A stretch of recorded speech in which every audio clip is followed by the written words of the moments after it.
Welcome to Connecticut Health and Wellness Practitioners YouTube channel.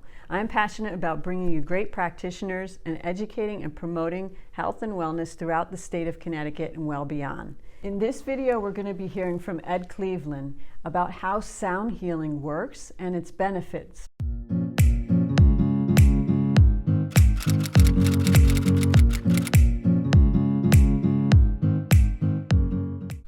Hello, my name is Ed Cleveland from the Ed Cleveland Reiki and Sound Therapy Training Center. Thank you for joining me today. I'd like to discuss a little bit about sound therapy, what it is, sound healing, sometimes it's stated, how it works, and the benefits that people can have. So as a certified neuroacoustic sound therapist, I have a lot of different training in working the program, really going into the science of how the sound works, how it moves through the person's body and everything. So to start off, sound can work just as easy as going for a walk out in nature. So there's a sound walks are important. You're outside, you're listening to the wind, you're listening to trees, you hear birds, you hear different things. Those are natural healing sounds. So anything of that nature, waterfalls, rivers, streams, any area that is in nature, you can benefit from sound healing because it's natural, it's all the way around us. That changes a little bit when you're in the city, of course. So with these instruments, we're actually getting into sounds that could be somewhat similar to nature. So bringing in some of the rhythms and the harmony that goes along with those sounds is very calming and soothing and natural. But also working with bronze instruments, bronze also releases electrons, which feeds your organs and nourishes your organs, digestive system, everything, just like going for the sound walk, where you're barefoot on the ground, you're receiving the energies from the earth and it's nourishing your body. So in playing these sounds a certain way, it's creating a certain rhythm, a beat, and a pulse that allows the brain to follow something.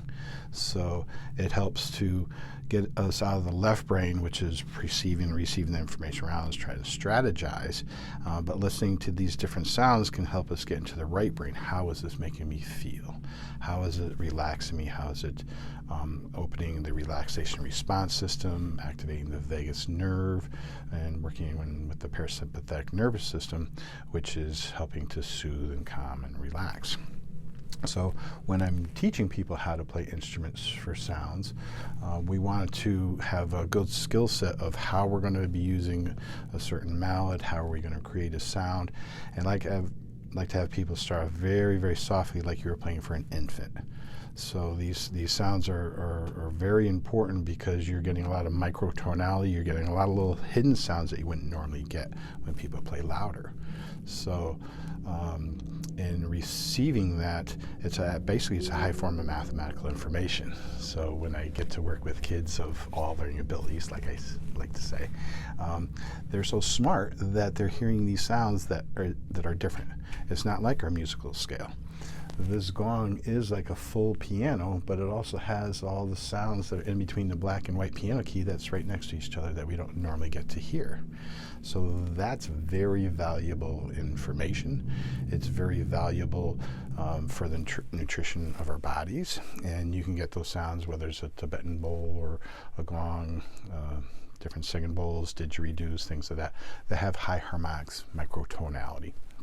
So when we're doing that, that's where the effects now start to happen with the body, because a person now can listen to something that's soothing.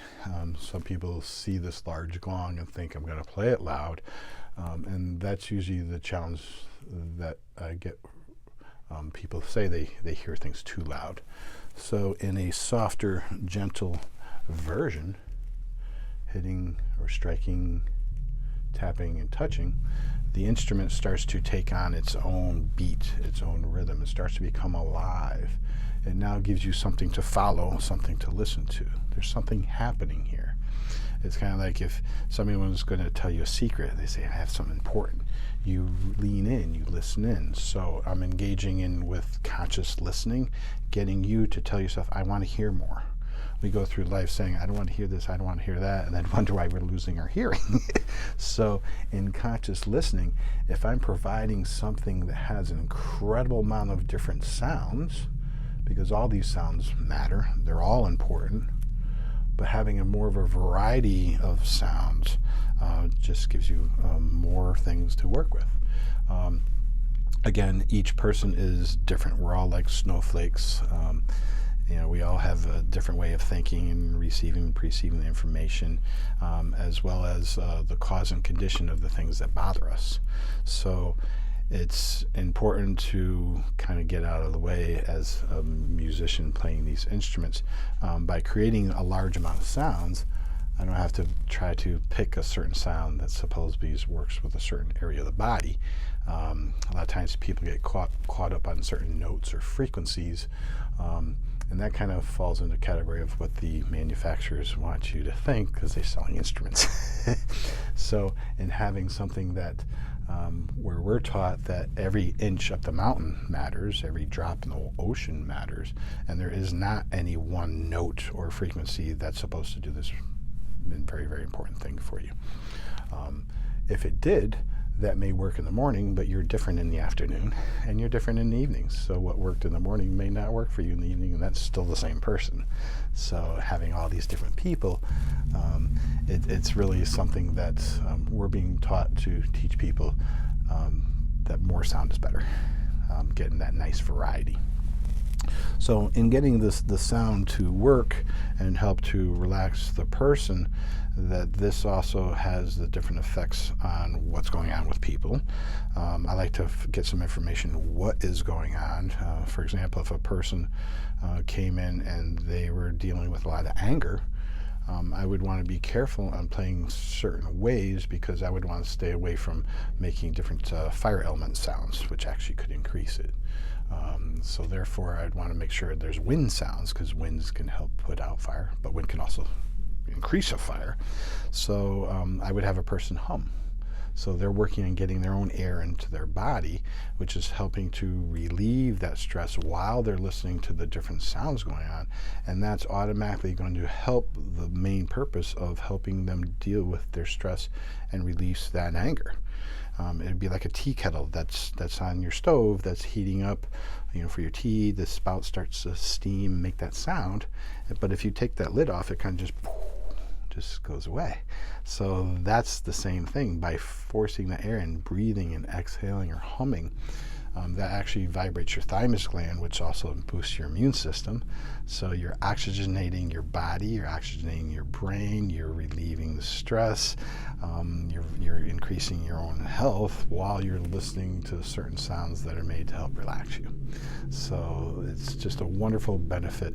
I like to say, with all these years of training and knowledge, that the more I learn, the more I realize how little I know, which keeps that learning, because it's important to stay up to date with information, because things are always being discovered that this can now work or that can now work.